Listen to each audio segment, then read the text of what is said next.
Flora healthy होने के लिए हम क्या कर सकते हैं?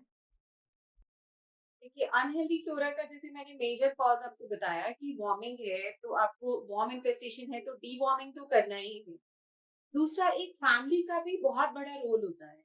जी। कुछ फैमिलीज में एक आदत होती है कि वो ब्रेकफास्ट में या जो भी लंच में है, उनका लाइफस्टाइल ऐसा होता है कि वो खुद भी अनहेल्दी डाइट पे रहते हैं। तो जो बड़ों को देखेंगे, बच्चे भी वही फॉलो करेंगे। जी। तो पहले खुद को भी ठीक करना चाहिए बड़ों को। तो खुद को ठीक करने का मतलब है अपनी लाइफस्टाइल में नेचुरल चीजों का ही आप उपयोग करें। अननेचुरल जूस, जो फ्रूट जूसेस वगैरह आते हैं, पैक्ड आते हैं, जी। टेट्रा पैक्स आ रहे हैं, बच्चों को आप देते हैं, आप सोचते हैं हेल्दी है, उनसे आप बचें। जितना हो सके प्योर फॉर्म में आप खुद ही घर पे कुक करके उसको बना के देंगे, तो वो अच्छा रहेगा। रेडी टू ईट वाली चीजें अवॉइड करेंगे, तो जी। ऑटोमेटिकली बच्चे में भी वो आदत डेवलप हो जाएगी। क्योंकि टेस्ट डेवलप होने में एक टाइम लगता है। कोई भी चीज का टेस्ट आप सोचिए कि जब मुझे याद है हम लोग बहुत छोटे थे, तो नूडल्स आते थे तो हम लोग खाना नहीं चाहते थे। कभी खा लिया तो हमें लगता था ये क्या अजीब सी चीज है। पर आज देखिए पूरे इंडिया में नूडल्स खा रहे हैं लोग। जी। तो ये टेस्ट डेवलप हो गया, और हुआ कैसे? क्योंकि आपके पेरेंट्स ने या जो भी आपके घर के बड़े थे उन्होंने धीरे धीरे वो आदत डाल दिया। तो ऐसे ही सबसे मेजर रोल पेरेंट्स का होता है, बड़ों का होता है घर पे, कि वो हेल्दी हैबिट्स को क्रिएट करें बच्चों में। जी। तो अगर हेल्दी हैबिट क्रिएट हो गई, तो फिर तो इश्यूज ही रिजॉल्व हो जाएंगे।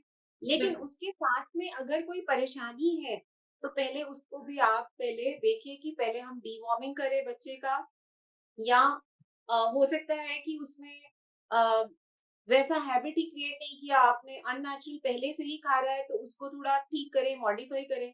ऑटोमेटिकली धीरे धीरे जब हम नेचुरल चीजों की तरफ जाएंगे, फ्लोरा हेल्दी हो जाएगा। एंड जी। Once the flora is healthy, तो हमारी बॉडी वॉर्म्स के लिए नहीं बनी हुई है, तो वॉर्म्स दोबारा नहीं आएंगे। पर अगर आप अनहेल्दी चीजें फिर से शुरू कर देंगे, वापस से आपका फ्लोरा खराब होना है। फिर आप ससेप्टेबल हो जाएंगे वॉर्म्स के लिए। क्योंकि वॉर्म्स को क्या चाहिए? उनको तो एक इन्वायरमेंट चाहिए जीवित रहने के लिए। तो जी। अगर आपने एक अनहेल्दी इन्वायरमेंट दे दिया, वो वापस से ग्रो हो जाएंगे। तो ये चीजें तभी पॉसिबल है कि डीवॉर्मिंग तो आपने किया, वो भी नेचुरल तरीके से करिए, लेकिन साथ में आप अपने फूड हैबिट्स को मॉडिफाई करेंगे। जो भी रेडी टू ईट पैकेट्स आ रहे हैं, बाजार की चीजें आ रही हैं, उनको आप मैक्सिमम अवॉइड करेंगे। जी। मेरे ख्याल से ये जानकारी हमें नेचर को देखते ही समझ आ जाती है कि मुझे गर्मी है तो क्या खाना है, ठंड है तो क्या खाना है, ब्रेकफास्ट हमें हेल्दी करना है, डिनर जो है बहुत लाइट करना है। तो जैसा हैबिट आप अपने बच्चों में डालेंगे, परिवार में डालेंगे, वो आपको लाइफ लॉन्ग आपके लिए बेनिफिशियल होगा। जी। मैम, अनहेल्दी क्रेविंग्स के लिए होम्योपैथी में किस तरह का इलाज किया जाता है?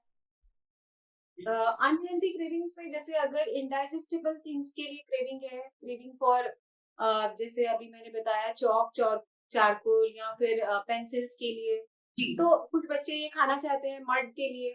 तो वहां पे हमें ये समझ आता है कि ये अननेचुरल हैबिट जो आई है बच्चों में या बड़ों में, ये डेफिशिएंसी डिजीज को इंडिकेट करती है। तो जी। ये एक इंडिविजुअलाइज्ड अप्रोच लेके हम होम्योपैथिक में ठीक करते हैं। अलग-अलग दवाइयाँ हैं इसके लिए, कैलकेरिया कार्ब है, कुछ हमारे सॉल्ट्स होते हैं वो हम प्रिस्क्राइब करते हैं। और जी। अगर अनहेल्दी हैबिट्स की वजह से है, जहाँ हमें लगता है कि वर्म इन्फेस्टेशन ही एक कारण मेजर हमें लगता है, तो हुँ। वहाँ हम डीवॉर्मिंग होम्योपैथी से करते हैं। ट्रीटमेंट का नाम बताना उचित नहीं होगा, क्योंकि ये एक इंडिविजुअलाइज्ड अप्रोच है। तो क्योंकि जी। हर बच्चा दूसरे बच्चे से अलग है। जैसे आपको मैं बताती हूँ कि कुछ बच्चे हमारे पास आते हैं जो सिर्फ मीठा खाना पसंद करते हैं, जी। और कुछ बच्चे होते हैं कि वो इतना स्पाइस ऐड करके खाएँगे कि आपको बिलीव नहीं होगा कि इतना छोटा बच्चा इतना स्पाइस कैसे ऐड करके खा सकता है। जी। तो यहाँ पे दोनों ही क्रेविंग्स में डिफरेंस है। इसका मतलब दोनों के मेटाबॉलिज्म में, दोनों के टेस्ट बड्स में, सब चीज़ों में डिफरेंस है, चाइल्ड में डिफरेंस है। तो वहाँ आपका सिलेक्शन ऑफ ड्रग चेंज हो जाता है। जी। तो यहाँ इसीलिए होम्योपैथिक में हमारा एक ही रोल है, लाइक क्योर्स लाइक। मीन्स आपको सेम ड्रग सेलेक्ट करना है, सिमिलर ड्रग, जो उस बच्चे के साथ या बड़ों के साथ मैच होती है। तो वो जी। एक आर्ट होती है, एक individualised approach, person to person आप लेके चलते हैं, और वो ट्रीटमेंट हम उसको देते हैं। जैसे अभी-अभी मैंने एक चीज़ बताई आपको कि एलोपैथिक में एक टैबलेट का नाम फिक्स्ड होगा कि आपने ये दे दीजिए, ये ब्रांड नेम है, ये फिक्स है, ये फीवर के लिए है, ये इंडाइजेशन के लिए है, ये एंटासिड है। पर होम्योपैथिक में ऐसा नहीं है। वो आपका जी, जो बॉडी का कॉन्स्टिट्यूशन है, क्योंकि हर इंसान, हर इंडिविजुअल दूसरे इंडिविजुअल से डिफरेंट है। तो जब डिफरेंट है तो इसका मतलब उनका ड्रग सिलेक्शन भी डिफरेंट है। जी, ठीक है, तो ये ही हमारा सिद्धांत भी है ड्रग सिलेक्शन का। तो अगर किसी होम्योपैथ के पास जाएंगे आप, तो अवश्य आपसे ये चीज जानकारी लेगा कि सोने उठने का इसका नियम क्या है, बच्चे का पढ़ाई में कैसा है। अगर कोई पढ़ा जाएगा तो भी वो पूरे क्वेश्चन पूछेंगे। तो वो क्या है, कलेक्शन है उसके ड्रग के लिए। इसके जी, लिए वो आपकी केस हिस्ट्री लेते हैं। और इंडिविजुअल टू इंडिविजुअल अलग अलग मेडिसिन अवेलेबल होती हैं। और ये इतना जैसे कि मैंने बताया आपको कि ये केमिकल फ्री सॉल्यूशन होते हैं। तो हुँ, ये आपकी क्रेविंग को हमेशा के लिए ठीक करेगा। ये सिर्फ ये नहीं करेगा कि आपके जो एक थोड़े टाइम के लिए डेफिशिएंसी को कम किया। क्योंकि क्या हो रहा है आजकल, लोग बिना पूछे भी बहुत सप्लीमेंट्स ले रहे हैं। जी, कोई किसी को लगता है कि कैल्शियम कम है, वो कैल्शियम ले रहा है।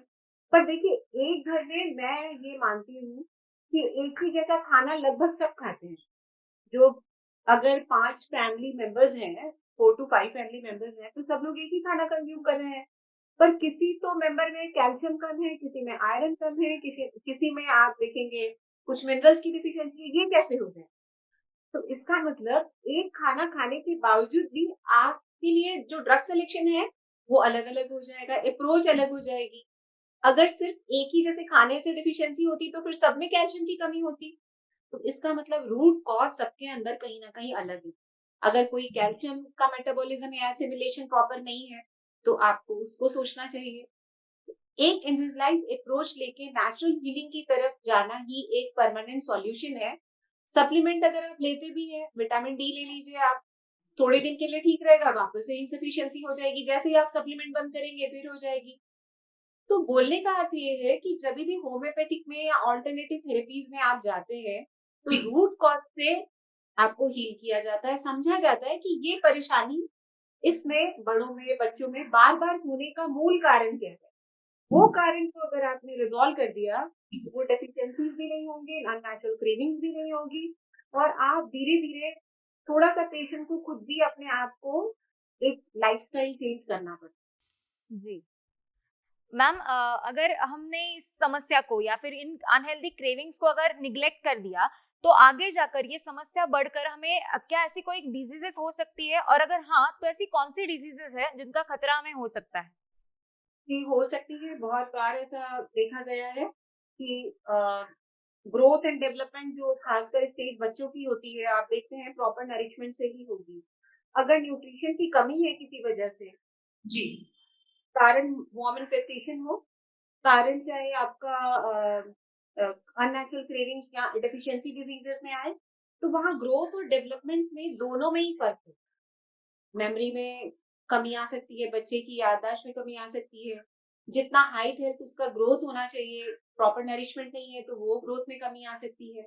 जी, और बड़ों में तो बहुत सारे डिजीजेस हैं। अगर डेफिशिएंसी डिजीजेस कंटिन्यू होती रही तो आपके बोन्स वीक हो जाएंगे, बोन पेन, आर्थराइटिस शुरू हो जाएगा, बहुत जल्दी आपके बॉडी एक होना शुरू हो जाएगा। अगर जी, मिनरल डेफिशिएंट है तो आपको एक हेवीनेस सी बॉडी में या बॉडी एक शुरू हो जाएगा। तो डेफिशिएंसी डिजीजेस का बहुत बड़ा रोल है। तो सोचिए, आप ये आज आपने ये चर्चा की, तो मैं बहुत खुश हूँ कि लोग अपने नरिशमेंट को लेके, अपने न्यूट्रिशन को लेके बिल्कुल भी जागरूक नहीं रहते, खासकर छोटे बच्चे और महिलाएं। जी। ये सब के लिए करते हैं, अपने लिए कुछ भी नहीं करते। इसीलिए मैक्सिमम डेफिशिएंसी डिजीजेस होती भी बच्चों में और फीमेल्स में है। Thank you so much ma'am, आपने बहुत ही अच्छी जानकारी दी। जाते-जाते मैं चाहूँगी कि आप हमारे दर्शकों को कुछ टिप्स दें। अच्छा वातावरण में खाना बनाएँ भी तो बहुत ही अच्छे से बनाएँ, मन से बनाएँ, तो उसका इफ़ेक्ट डेफ़िनेटली ज़्यादा होगा। आप होम कुक्ड जितना खाएँगे, और अ, आजकल तो लोगों के पास जानकारी वैसे भी गूगल से भी बहुत मिल जाती है कि प्रॉपर न्यूट्रिशन किस-किस चीज़ों में है। पर फिर भी आप किसी डॉक्टर से कभी मिलते हैं, फिजिशियन से, तो उनसे ये राय ज़रूर लिया करें। छोटी-छोटी सी टिप्स होती हैं, जैसे अभी मैंने बताया कि अगर आप तिल के लड्डू खा लेते हैं साल में 1 बार भी, तो आपको कैल्शियम की डेफिशिएंसी होने के चांसेस नहीं होते। चाहे आप मिल्क ना लें। और अमूमन लोग ये करते हैं, सोचते हैं दूध बहुत पीना चाहिए, पर ये नहीं सोचते कि दूध एसिडिक भी होता है। तो हमें इतना दूध कंज़म्पशन, इतना मिल्क कंज़म्पशन तो करना मुश्किल है, पर तिल खाना बहुत आसान है। तो किसी फ़िज़िशियन से जब भी मिलें, उसके पास आप जाएँ, तो अपने न्यूट्रिशन के बारे में थोड़ी बहुत जानकारी उससे ज़रूर लें। Thank you so much ma'am, आप हमसे जुड़ी, आपने इतनी अच्छी जानकारी दी, इसके लिए आपका बहुत बहुत शुक्रिया। Thank you. तो दोस्तों, ऐसे ही कई सारी और विषयों पर जानकारी लेने के लिए हम मिलेंगे क्या करे क्या ना करे के अगले एपिसोड में। तब तक अपना ख्याल रखिए।